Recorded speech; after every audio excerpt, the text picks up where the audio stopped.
Okay, so now you see my son's fire truck, and this is a pretty cool fire truck. When I hit this button on the top, right here, it actually makes the wheels move and turn in a pretty constant circular motion. So let me give you a little reference. Alright, so now you have a reference for measurement. Let's see now what happens when we hit the button.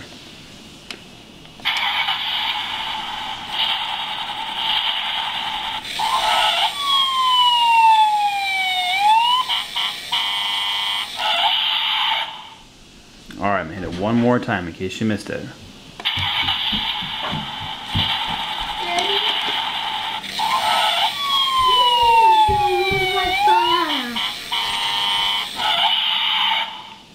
Alright, thanks for your help with your truck, Malachi. Wave high.